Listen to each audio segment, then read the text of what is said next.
The Third Battle of Panipat, fought on January 14th, 1761, between the Maratha Empire and the Durrani Empire, remains one of the most significant and devastating battles in Indian history. The Marathas, despite their valor and determination, suffered a catastrophic defeat at the hands of Ahmad Shah Durrani, also known as Ahmad Shah Abdali. This battle was a massive setback for the Marathas, and they could never fully recover from the blow. Their defeat ultimately paved the way for the British to extend their influence over the Indian subcontinent. In this account, we will examine three main reasons why the Marathas faced heavy losses in the Third Battle of Panipat. One of the biggest strategic blunders committed by the Marathas even before the battle began was the inclusion of an enormous number of non combatants and civilians in their campaign. It is estimated that around 200,000 non combatants accompanied the Maratha army, which numbered roughly 50,000 to 55,000 soldiers. This meant that for every Maratha soldier, there were approximately 4 civilians. Never in the history of warfare had an army been burdened with such a large number of non combatants while on an expedition.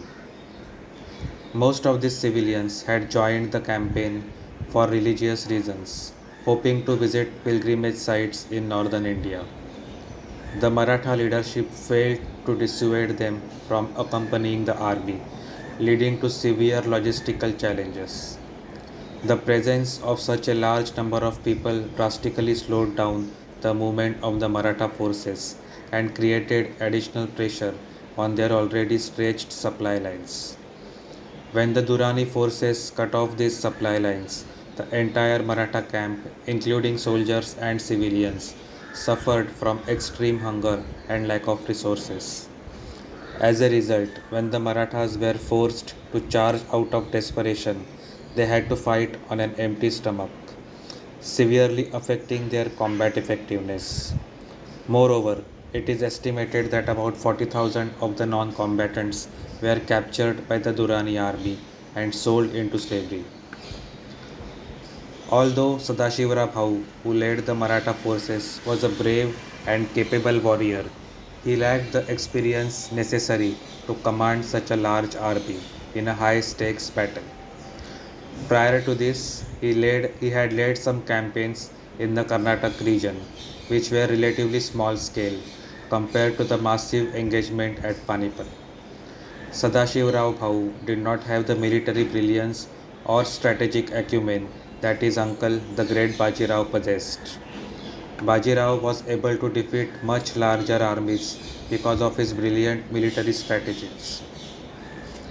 Also compounding the decision about who should lead the army was the practice of passing on the army leadership within the family.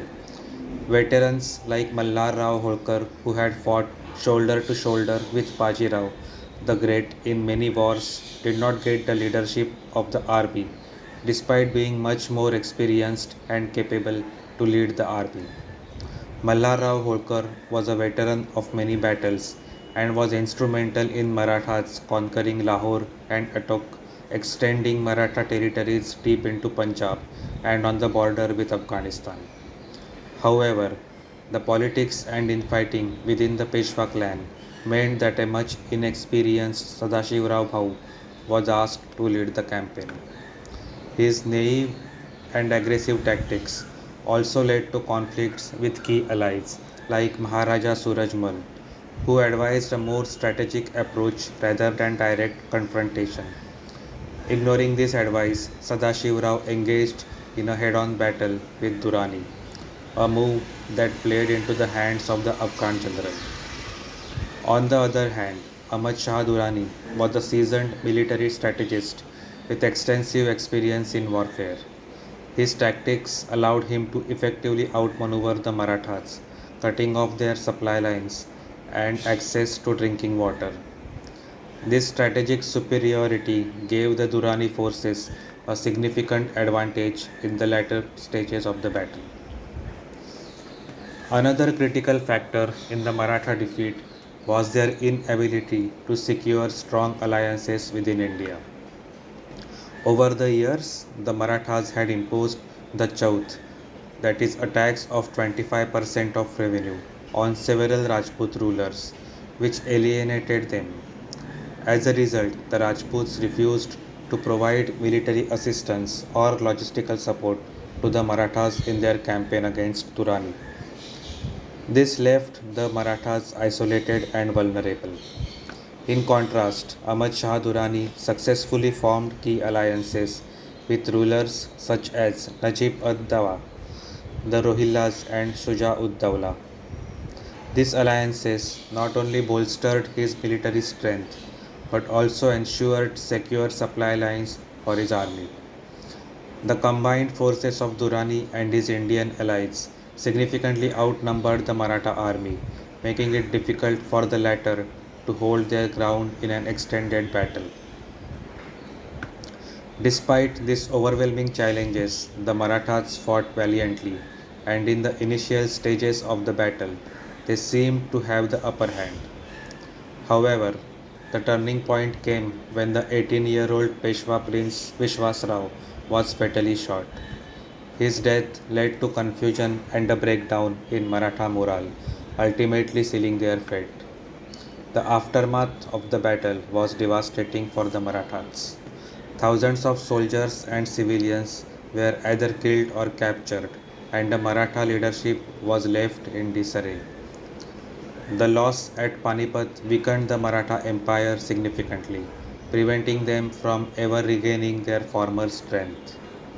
This decline created a power vacuum in India, which the British East India Company exploited to establish its dominance over the subcontinent. The Third Battle of Panipat was one of the most disastrous defeats in Maratha history. The combination of logistical failures, poor leadership decisions, and a lack of strategic alliances led to their downfall. While the Marathas demonstrated extraordinary bravery, these critical mistakes proved too costly. The battle marked the beginning of the Maratha decline and set the stage for British expansion in India. The lessons for India from this battle can be summed up as follows. Lesson number 1. Let the experts do their job. Soldiers are trained for battle situations and they shouldn't be bogged down by unnecessary burdens. Lesson number 2. Say no to nepotism. Always select the best man for the job. In this case, Malhar Rao Holkar would have been an ideal candidate to lead the army. Lesson number 3. Forge alliances. Forge alliances in good times so that you can fall back on your allies during bad times.